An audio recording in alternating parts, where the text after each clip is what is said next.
মদের ওষুধি গুণে মাতোয়ারা বিধায়ক, বিলিতি থেকে দেশি সবই নাকি আয়ুর্বেদ। ত্রিপুরা রাজনীতিতে হামেশাই চমক দেখা যায়, তবে এবার চমকের মধ্যেও নেশার গন্ধ। মদের ঔষধি গুণ নিয়ে সগর্বে প্রচার ত্রিপুরা মথার বিধায়ক চিত্তরঞ্জন দেববর্মার। শুনে অবাক হচ্ছেন? না, হবেন না, কারণ চিত্তবাবু একেবারে ডাক্তার সুলভ আত্মবিশ্বাসে জানিয়ে দিলেন যে এক পেগ বিলেতি মদ হার্টের জন্য খুব ভালো। সমস্যা একটাই, কেউ এক পেগে থামতে চায় না। বাধারঘাট শিল্পাঞ্চল দেখতে গিয়ে সাংবাদিকদের মুখোমুখি হয়ে চিত্তবাবুর বক্তব্য, মদ নেশার জিনিস নয়, বরং সঠিক মাত্রায় খেলেই সেটা হতে পারে সঞ্জীবনী বুটি। আর যদি গলা পর্যন্ত ঢেলে ফেলেন তবে সেটা আপনার সমস্যা, বিধায়কের নয়।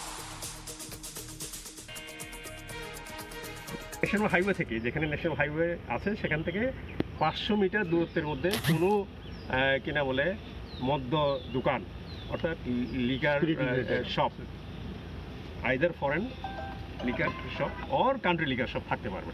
তো আমি এটাই মনে করি, গুণগত মান যদি আমরা বজায় রেখে যদি করি, যে কিনা বলে যা প্রোডাক্ট আমরা তৈরি করি, সরকারিভাবেই হোক বেসরকারিভাবেই হোক, দুইটাতেই আমি বলছি যে মানুষ খুঁজে যায়।